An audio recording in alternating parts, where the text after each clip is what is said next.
one of the 2017 Time 100 and Forbes 50 Most Powerful Leaders. She co-hosts Streets Politician with My Son the General on News One. Thank you, Tamika. Thank you. Deon Cole is a comedian, writer, actor from The Chi who currently stars as Charlie on ABC's Blackish and Freeform's Grownish. For his work on Blackish, Deon won Outstanding Supporting Actor in a Comedy Series at this year's NAACP Image Awards. He is starred as Detective Dan Tanner on the TBS comedy series Angie Tribeca. Deon's latest one-hour special called Cold Hearted is currently on Netflix. Check it out. Dr. Courtney Hollowell is an internationally renowned surgeon and men's health wellness expert. Dr. Hollowell is chairman of urology for Cook County's health and hospital system, overseeing services of the third largest public hospital system in the United States. He has published over 80 journal articles and book chapters and is adjunct professor of urology for Northwestern University Feinberg School of Medicine. He is the recipient of numerous awards, including the Humanitarian Healthcare Award, the 2018 Doctor of the Year Award, the John D. Silver Award for Surgical Excellence and Innovation, and the National Cancer Institute Minority Scholar in Cancer Research Award. Thank you, Dr. Courtney. Thank you, Deon, and thank you, Tamika. The two pandemics, racism and COVID-19, have impacted and changed the world forever, especially for Black people. What has been the biggest impact on the Black community, and what is the biggest opportunity going forward? Tamika, as our first female guest, we'll start with you. Well, first of all, thank you so much for having me on. Obviously, I watch your series, and I'm always incredibly excited by the types of conversations that you have, because I know how important it is for Black men to get together and have spaces where, where they are, you all are building. And in true Godfather fashion, you know exactly who needs to be brought together and what type of work needs to be done. And so love you so much, Lucar. Thank you. So I think you're right. There definitely are two pandemics in our community. And in this particular moment, when I think about a 1-year-old child being killed in New York City, an 8-year-old being killed in Atlanta, and the countless young people who have been shot in Chicago in the last few weeks, just from July 4th, from what is July 4th? I don't even know what holiday that is anymore, 4th of July, until now.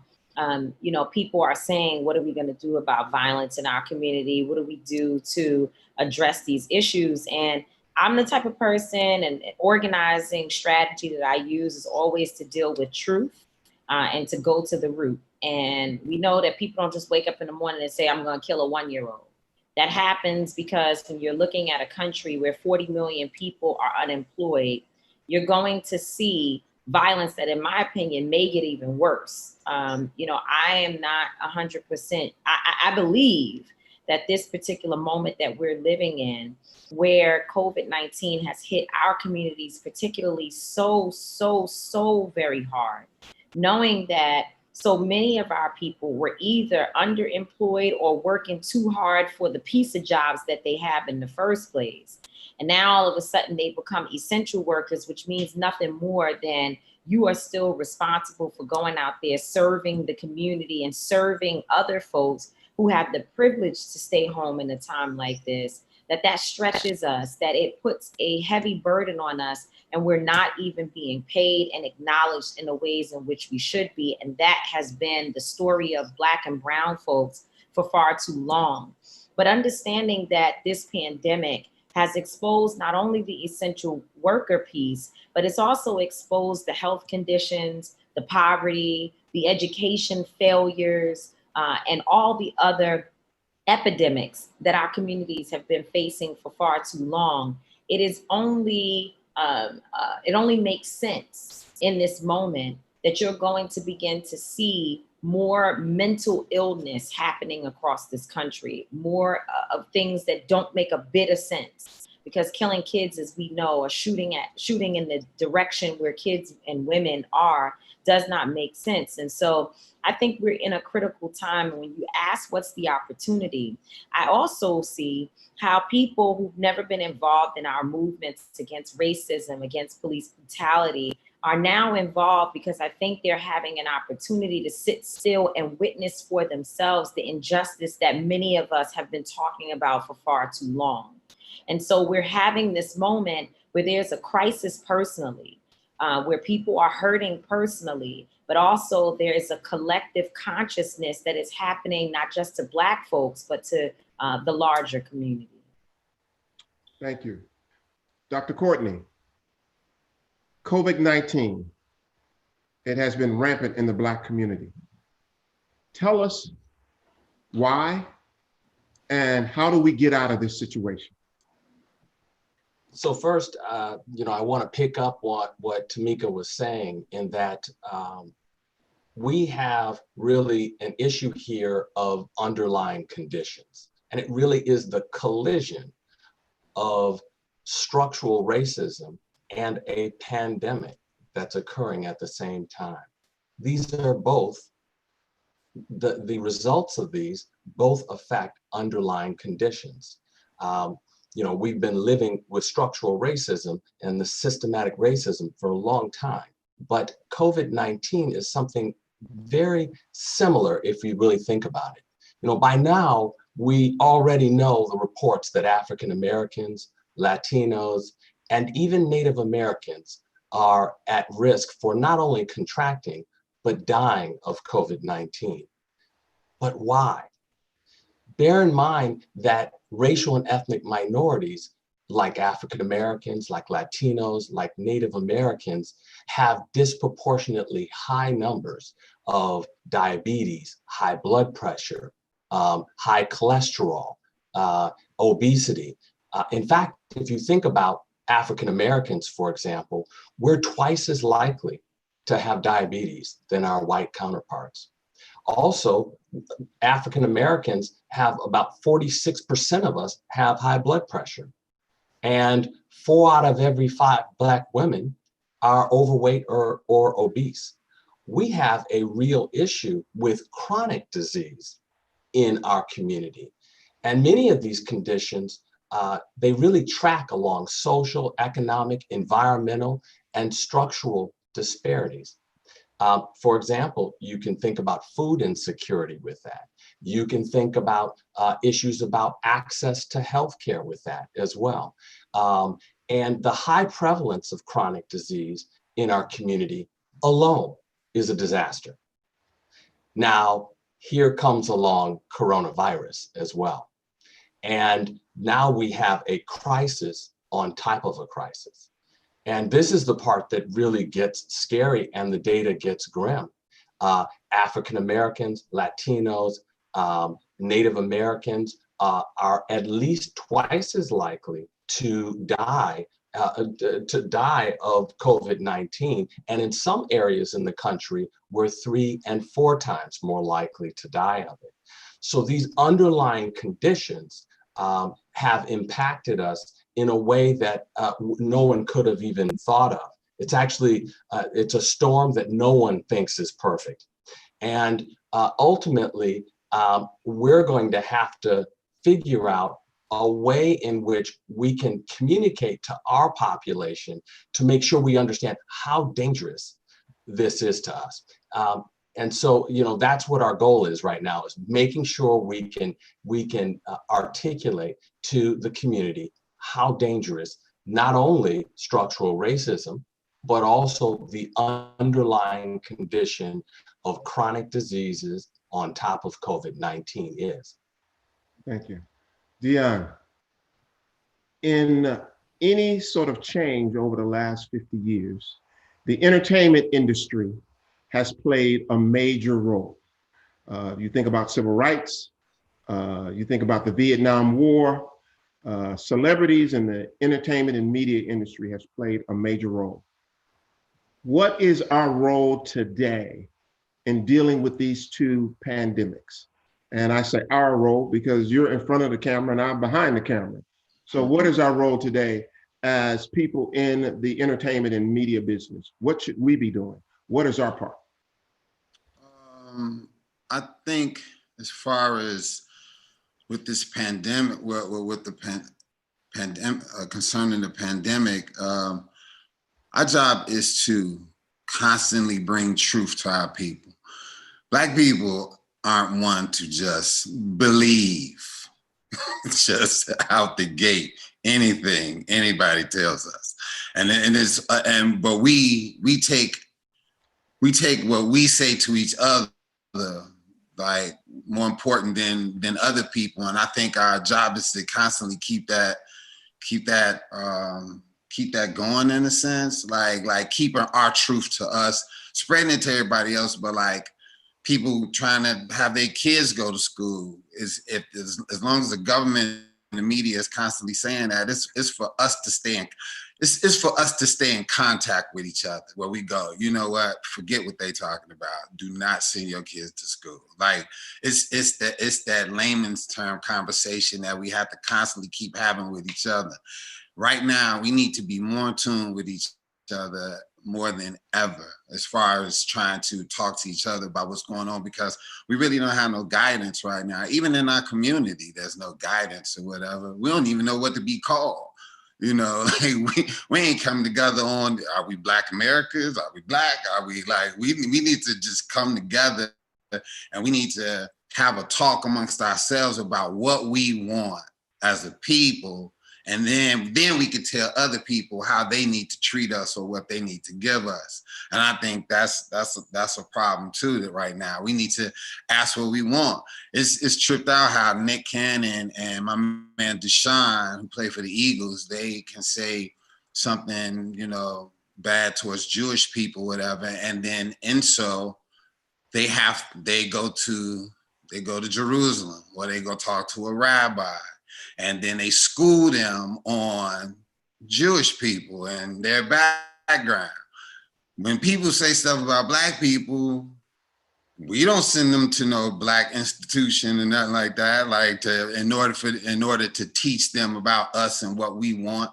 So I think this is something that we need to talk about too. What do we want in order to tell other people what they should give us and how they should treat us or whatever. As far as the entertainment business is concerned, I think it's very important right now for everyone to watch what roles they take, you know, and watch what content that they produce as well. I don't want this to become no pity party with all of us and nothing like that. I want us to stand firm. I want us to be Black. I want us to be bold about what we do and what we choose to do.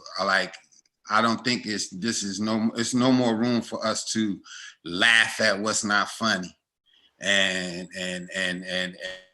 put up with what we've been putting up with. Like, you should be at work talking the way that you talk when you in the car with your friends, when you're on the phone. You should be the way that you are in movies as you are in real life or in TV shows. So I think the reality is just being real and putting out content that is real towards us and us as a people, and have people, instead of us always converting, be us and let everybody learn how we are instead of us converting to everybody else. So that's just me. That's my mentality. But what do I know? I'm a comedian. Thank you. Tamika, he brought up a good question. What is it that we want? You're a frontline worker. You're out there every single day. Give us 5 things that we should be telling America. This is what we want to change. This is what must change. Let's say we were sitting down talking to Joe Biden. What are those 5 things? Mm-hmm. Well, and I think you are so right, Dion. We can be as Black as we want to be right now. This is the Blackest time that I personally can remember in my little 40 years. I hope I can give a good 5 without talking too long. I think we definitely, first of all, I heard someone say recently, Well, the protesters don't know what they want. These young people are just out there. They don't want to die. So that's number one, is we don't want to die. And we definitely don't want to die where the people who kill us are able to get away with it without being held accountable. So I would put that on my list first. We want to live. I would say second is that we want accountability for real. We want laws and rules put in place that protect us so that if we are killed, and even before that, that people are concerned that they can't kill us. You know, that because if so, then these things, when you think about what happened to Breonna Taylor, a no-knock warrant executed at the same house in the same state in the same city, where you also have the right to fire one warning shot if you feel your life is in danger in your home. Now, I tell people all the time, I do hood mathematics. I grew up in the hood, okay? So with hood mathematics, here's how it goes. One is if you come to my house and you knock on the door with an aggressive tone, and then I come out and say, who is it?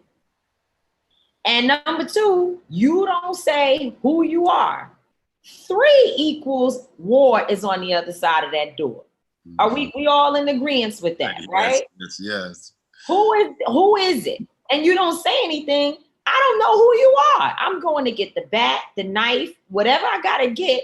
And you know, Big Mama will open the door and say, what the hell are you banging on my door like that for? Okay. So Kenny Walker fired one warning shot because there was no response on the other side of the door to the question, who is it? And at that time, police officers emptied 30 bullets into the home and surrounding apartments in which there was a 5-month-old baby in one apartment where bullets entered. Okay. So here's my thing, Bukhar. The legislators, many of them are Black in some of these places.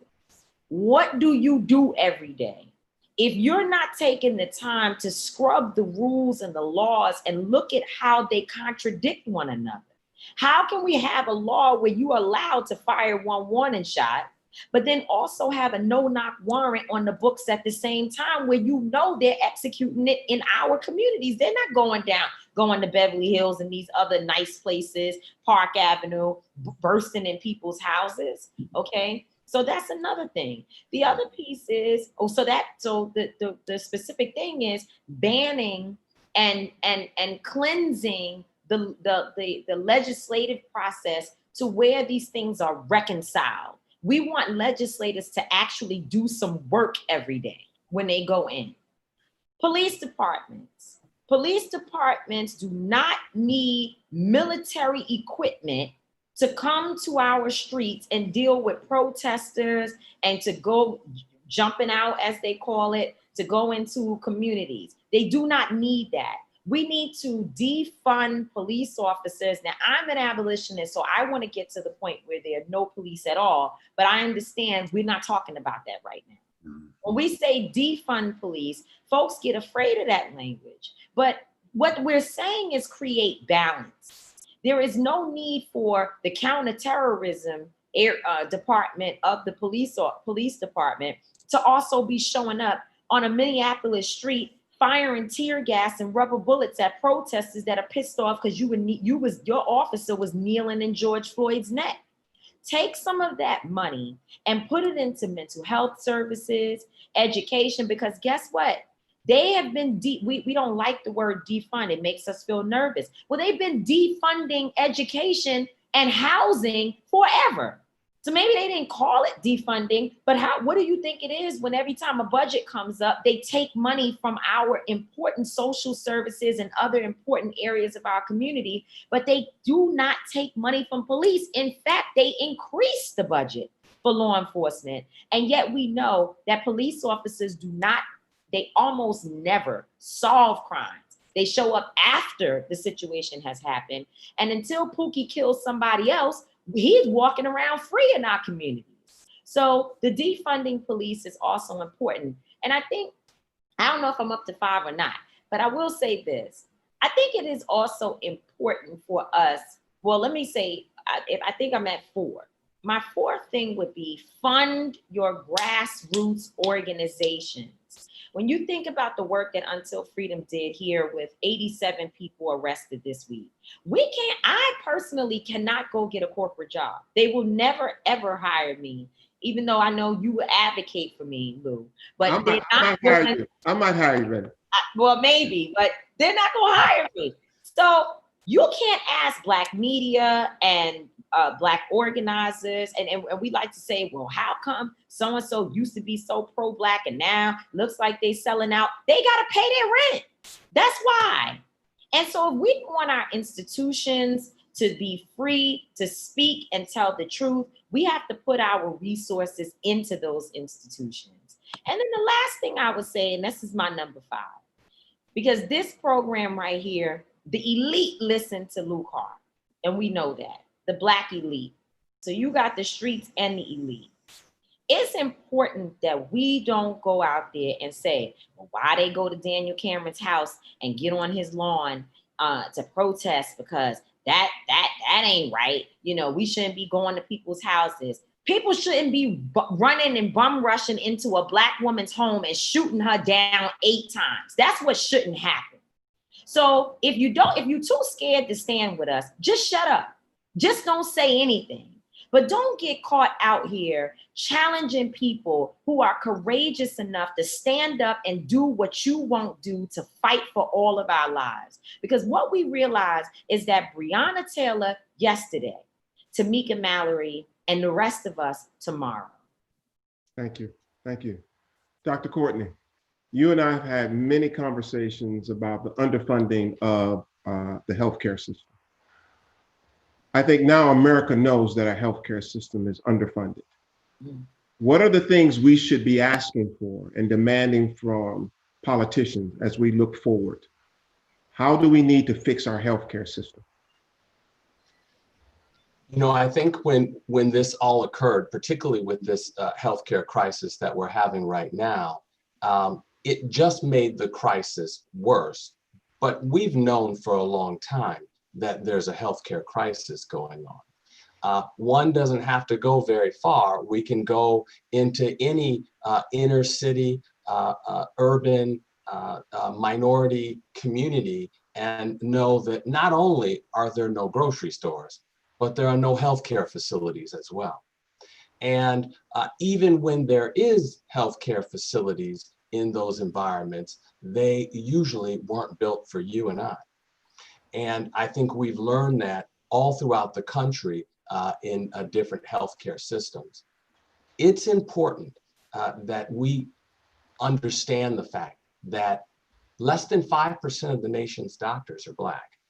And that number seems to not change at all. In fact, if we go back into the 1960s and we go to today, that number hasn't budged very much at all.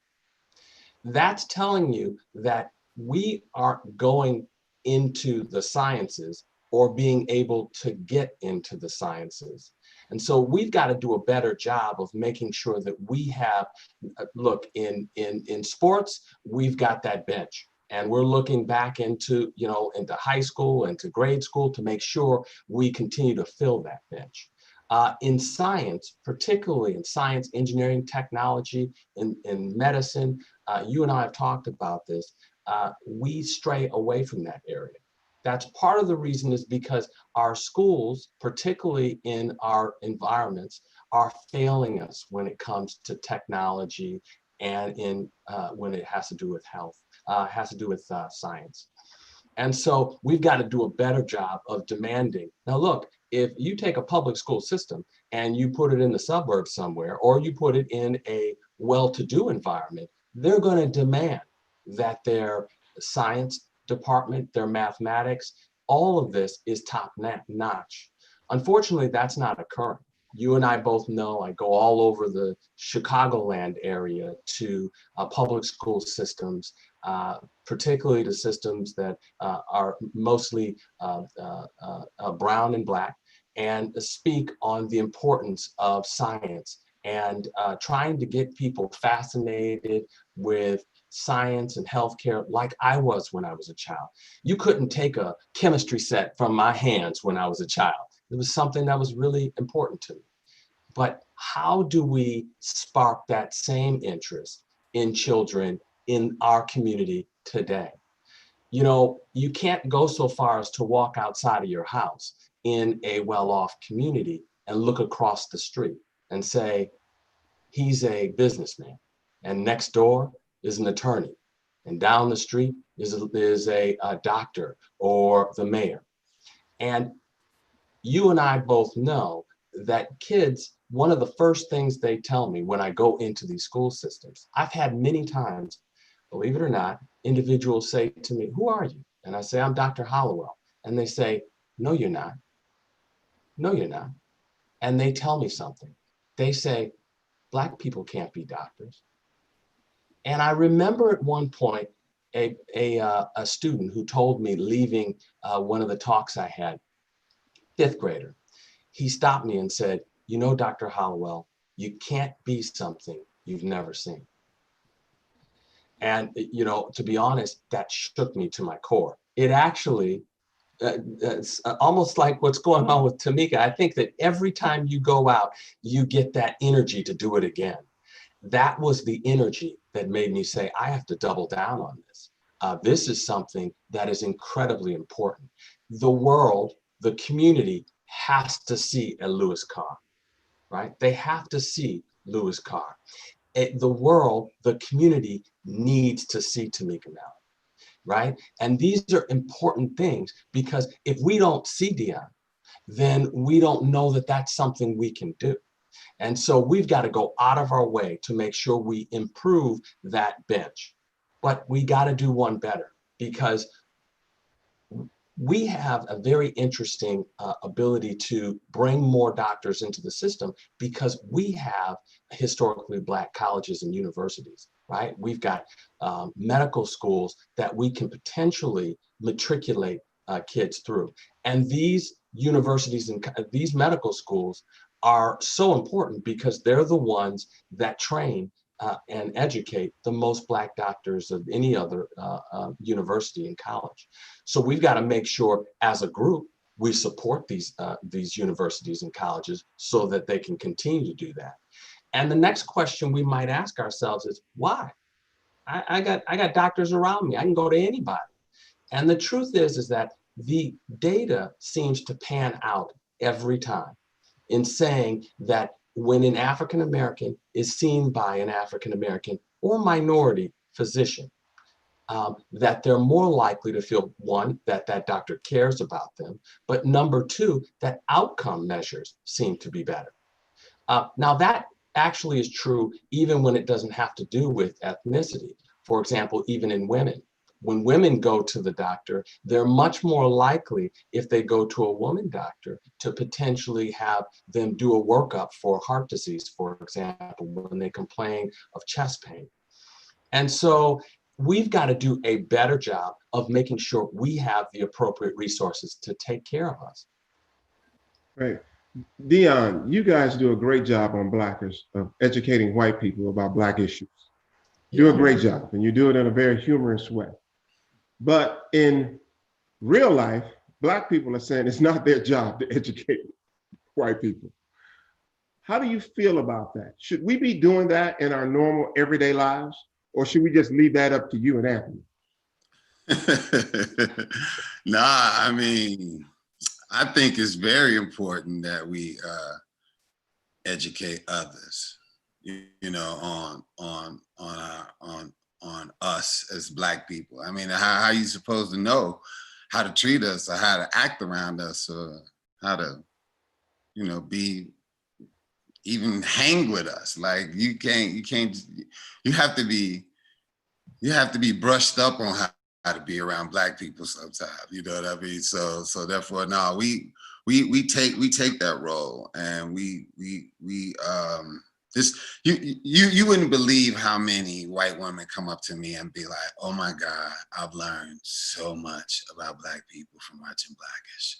Like, and they always whisper it to me too. They're like, "Oh, you have no idea how I learned," or they always tell me, "I have a Black grandchild and I learned so much." It was one episode we did on Blackish where there was a little white girl on the elevator by herself, and Anthony wouldn't go on the elevator. And we had a whole conversation about it, like why we won't get on the elevator with a little white girl just being by herself. Like, nah, that's a risk, you know.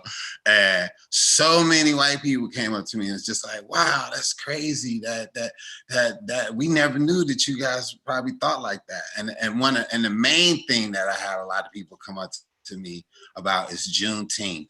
When we did the Juneteenth episode, a lot of people had no idea what that was about. Like, and that was like 2-3 years ago. And people was just coming to me like, Juneteenth, really? And they had no idea about that. So by us educating them, you know, it's very important, you know, so they'll know what they're diving into, whatever. And it's important that we have the right people who can portray that as well, you know. And that goes with everything that everybody's been saying or whatever. We have to make sure we have a Black voice in everything. It's not cool to just have a Black face. And they have that in a lot of situations. And we have to be aware of those Black faces. We need a Black voice, you know what I mean? And that's very important. That goes with anything that we do. It's a lot of Black faces out there, man. But are they speaking our language? Are they speaking for us? You know, it's this one brother that be around Trump or whatever, and he was talking about, he's just always with Trump. I forgot that guy's name or whatever, but he is ridiculous, man. But white people will look at him and be like, he's speaking for the Black people. You get what I'm saying? Because it's that Black face there. So we have to expose those Black faces, I think, and we got to let them know that, yo, just because he's Black, that don't mean that he's speaking for us or whatever. We need Black voices, and that goes with everything that we do, and you know, and protesting and medicine and entertainment. You know, it's very important to have that Black voice, and that's what we pride ourselves on at Blackish is having a Black voice. So we got a little bitty thing coming up in November. This is a question for all of you guys. How do we keep our communities motivated to get out and vote in November? We've got to keep them motivated. We know there's going to be some voter depression. We know there are going to be some challenges because of COVID-19. We know there's going to be some challenges because of the process. How do we keep our people motivated to go to the polls in November? That's what I'm throwing out to the group. Well, go ahead. Tamika? Yeah. I mean, I was just going to say, we have some challenges for all the reasons that you just stated, and the candidate that we're looking at is also a challenge. So we are really struggling because everybody is not sold on this Joe Biden piece. But, you know, of course, Angela Davis said something that I thought was powerful. And she said, I'm not voting for Joe Biden. I'm voting for Joe Biden for me, because I know that in this particular moment, what we're looking at, we cannot continue with the president that we have in office. I think, you know, very briefly, where I'm sitting is that so long as Donald Trump is president, Tamika Mallory and others like me will be in business. So if you want to put us out of business, you got to start with getting rid of the white supremacists in charge. This guy is extremely dangerous for our people. He's extremely dangerous for all people. And I don't even think white folks understand how dangerous he is for them. And even white women who have consistently gone to the polls and voted in the majority for not just Trump, but other people who look like him. It's almost, I mean, it's almost treasonous, if you ask me, to support a man who is so dangerous for the American public. And I think that's going to be the motivating factor. Very honestly, Lucar, I think people are going to show up because they know that we face an existential threat. And we've got to keep reminding them of that.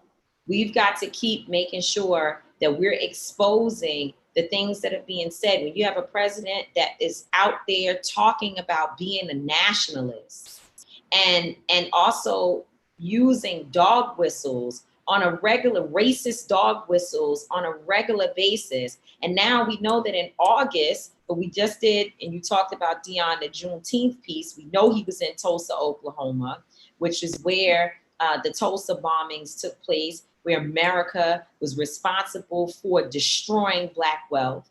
And he went there on Juneteenth, another extremely sensitive occasion in American history for Black people. But now in August, he's going to the city of Jacksonville, where Rosewood happened, which is another time when Black people were slaughtered in Florida. And so this is not, I don't know why we're in this place where we somehow think these things just kind of, well, I don't know. And I'm talking about Black folks. I don't know if that's really what it means. You know, maybe people are just being sensitive and conspiracy theorists. No, these folks are intentional about what they're doing. Why do you think we are beginning to see so many videos of police officers, sometimes Black, but generally white, standing in the necks and head of Black people? This is not just happening because, you know, hey, maybe. No, these are very intentional tactics that are being used to make America great again. And I think that the way that we're going to keep people motivated is to continuously tell them the truth. And I saw a meme one day that said, Joe Biden, please don't make me not vote for Joe Biden. So please, somebody who's in touch with him, tell him, just don't talk too much. So we can go on and put the man in office and get a Black woman as the VP and then do what we have to do. Dr. Courtney, how do we get him to the polls in November? I agree with everything she just said, but you know, we need to make sure that a president who uses division, a president who uses sort of misinformation, we have to be very careful because one, there are a lot of us out here that they can't get what the real information is. So that's why you and putting on this forum is so important, because we need to begin creating a source so that people of color, Latinos, people of ethnic minorities can begin to get information from a source that we believe in. Because there's enough going on out there that just, you know, you're able to give enough misinformation out there where people just don't know, they don't know what to think. And that can be very confusing to a lot of people. And so we need to make sure that we keep a concise message. Staying on message is incredibly important. Your point about Joe Biden, that's incredibly important. Maybe just the less you need to say, this is a candidate that can sink himself. Let him do that. Let him do that. Now, you know, but at the same time, we have to demand of the party that we support far more. We can't just have a party say, you know, we're the only people, we're the only party you can vote for, wink, wink, nod, nod, and not talk about specifics, what we can do for the African-American community. You know, that requires demands. I think it was Frederick Douglass who said, power concedes nothing without a demand. It never did and never will. So we need to make sure that we go out of our way to make specific demands. And we need to know that those measures are met. We need to do a much better job of having a real platform that we need certain things measured and met. And we should do it on a periodic basis. So it's not at the very end, I said I was going to do this. You're doing this as the time goes on so that we can have the problem with elections is that, you know, we can go 2 steps forward and 5 steps backwards. And we all have seen this. And you might say that it wasn't 5 steps, it may be 50 steps backwards. So we need to make sure that those steps that are going forward are real. so that we can continue to get to where we need to get to. I just wanted to add one thing on that. When you said, Dr. Courtney, that, you know, the party that we support overwhelmingly looks at us and kind of wink, wink, says, we're all you got. That's the same thing that Trump is saying. What do you have to lose? It's exactly the same attitude. And we know we have too much to lose. So I agree with you 1,000% that we have to have an agenda that is so clear and force people to work towards it all the time, whether they're running for office or not. Because Joe Biden and others who look like him, who want our votes, who want us to support them, these are very powerful people, whether they're running for president or not. And we have to ask, what have you done for me lately? That's the question that I think is begging constantly, is what are you doing for me every day, whether you're running for president? So by the time you get ready to run for president, we already know you. Absolutely. So guys, we're going to go into what I call the lightning round. All right. And the lightning round is I'm going to make a statement or say a word, and you've got to give me a one-word answer. All right. So this is what I do when I interview people in the office, guys. All right. So you ready? Face mask. Dr. Courtney. One word. Yes. Yes, please. 2 words. And let me expound. Face mask. You know what, Lewis? This requires at least a sentence further. Let me just say this very quickly. What if I had, Lewis, what if I had a medication today that I could give you that would lower the risk of getting COVID-19 by five times, and it's easy to take and has no side effects? Would you take it? Of course. That's what face masks do. Period. Dion, face mask. Life. First thing to come to your mind. Life. Tamika? Shoot.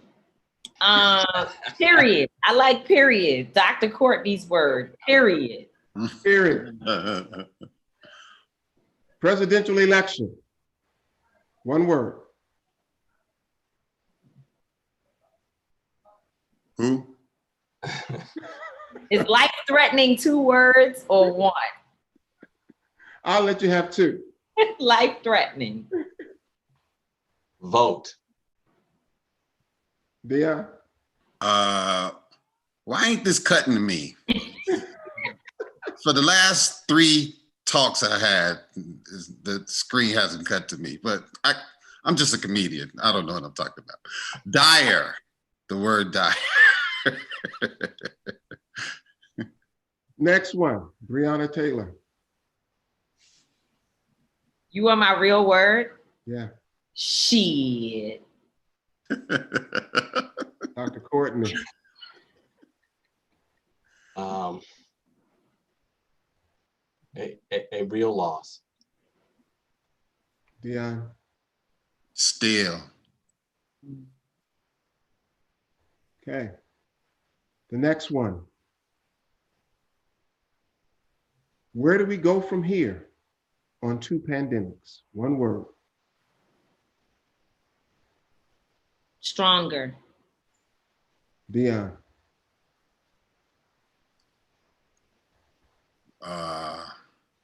Doable. Dr. Courtney.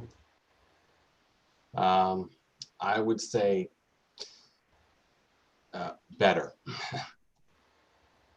Next one. Politics today. Hopeful.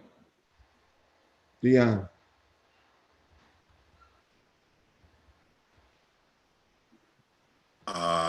Blacker. Inclusive. This is for you. Police brutality.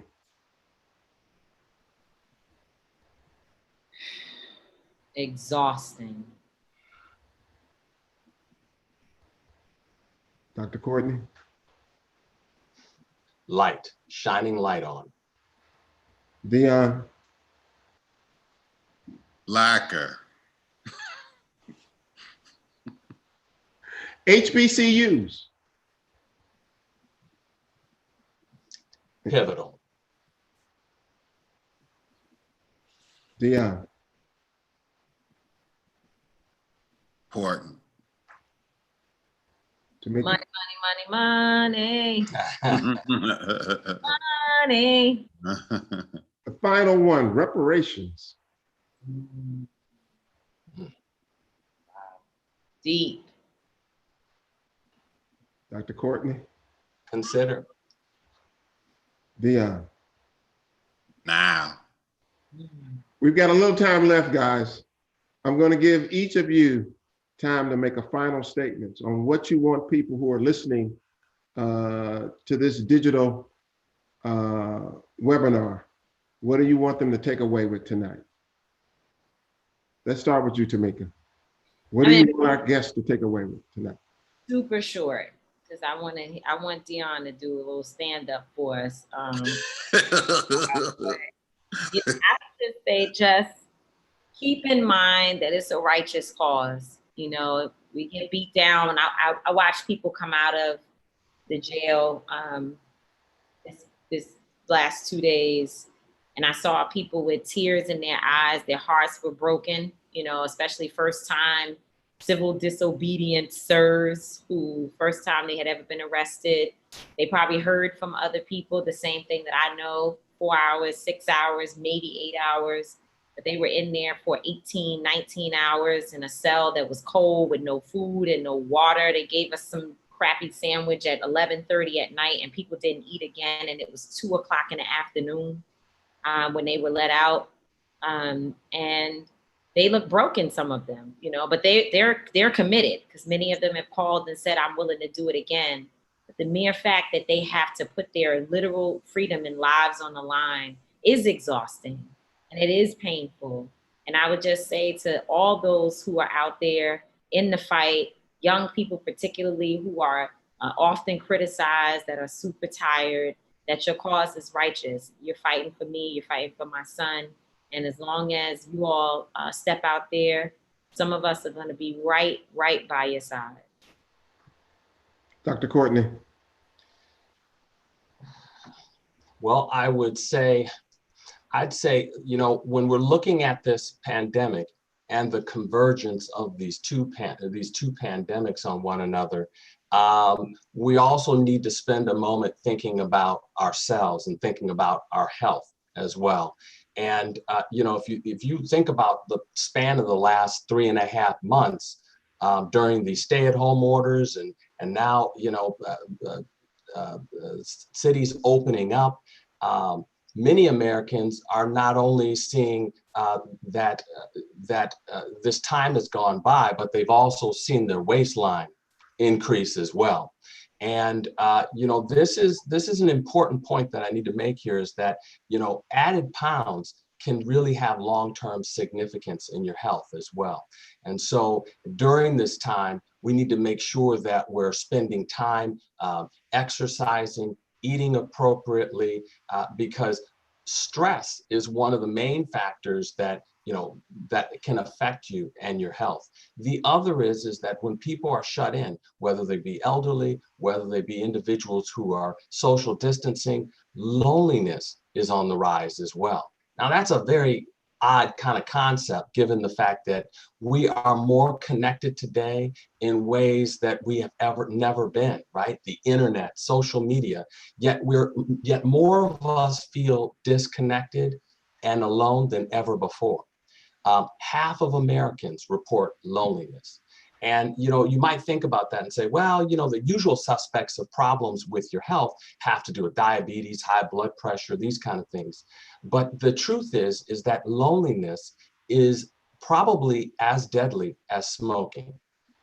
So what I want individuals to do is, in the time of this pandemic, I want people to start thinking about moving, whether that means getting out there and getting in the streets and taking on a topic of social justice that's so important to us, exercising, eating correctly, and you know, paying attention to what's going on today, because I think we're at a pivotal time.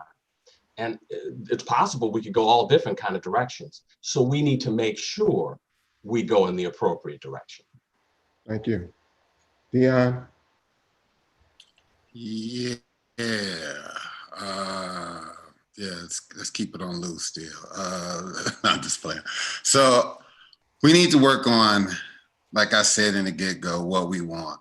We need to work on a headquarters. That's what I think we need.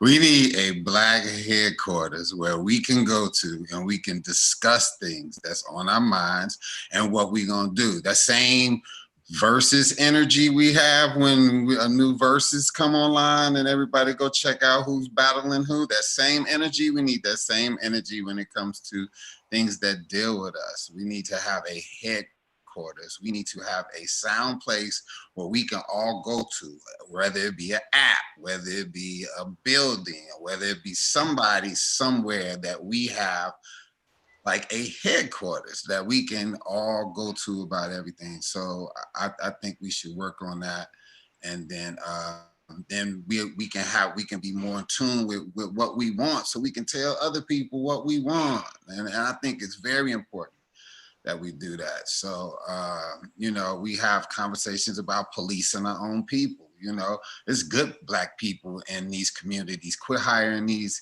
scary white cops to patrol neighborhoods they ain't built to even walk in, let alone patrol.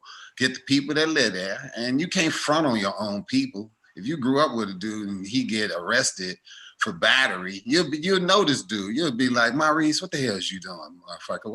Why you beating on her like that? Like you could talk to this dude like real, and you could be real with the people in your community. So we should police our own, come together, make that happen, and keep delivering these demands that we want or whatever. But let's have a foundation and let's build a place that we can go to converse about what's going on with us, that we can deliver out to the world.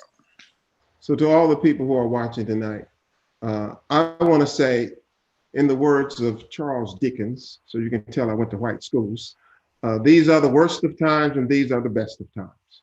And Tamika, you and your frontline essential workers have motivated me like never before. I've made a personal commitment that if you stop, I won't stop. So I'm carrying your message, your demands to the highest offices I can go, CEO offices all around corporate America, trying to make sure that you have the resources, that they understand exactly what you're asking for. That's one of the reasons that I started this series. Dr. Courtney, you know I love you, your family. I've seen the work that you continue to do in our communities, and I want to say thank you. So as long as we still got people like you, we still have hope. And Brother Dion from the Chi, who basically live almost right down the street from where I am right today. Yeah. I want to thank you for continuing to do what you do, because you give young people hope. You give people saying that he can do it, we can do it. So thank you so much. Can I say something real quick? I just want to tell Dr. Courtney, man, thank you, man. We need to talk to you more. We need a place to talk to you more to find out about medicine, about what's going on. We need to talk to you. They're going to tell us what they want to tell us. We getting mixed messages. We need to talk to you. We need a place to talk to you at. Tamika, we need to talk to you more. We need to know what the plan is, where you at next, so we can gear up and we can be there and we can get the word out and get it out there. And that's what I mean. We need a place where we can all go together. If we can just make one where we can all meet up and we can tell each other our plans or whatever. But man, I love y'all, and y'all inspire me all day long. Lou, you inspire me all day long using your platform to put this together, man. Thank you so much. But thank you. I just wanted to say that before we left, y'all. Oh, appreciate you. So I want people to sort of leave here saying, what can we do? We all have a role to play in this. We should be motivated by each of these people you saw tonight, because they're doing their part, and I'm trying to do the best that I can do. And I think if we all do that together, we're going to really be in a much better place. And these pandemics, if we work together, will end someday. Trust me. Trust me. COVID-19 will probably end before the other pandemic of racism, but it has been around a lot longer. So thank you for joining the conversation with us tonight. Be sure to like, share, and follow at the Blueprint Men Summit on YouTube and Facebook. So thank you very much. Appreciate everybody. Thank you. Love you, Thank Luke. you. Thank you. Love y'all. Y'all be good. Thank you.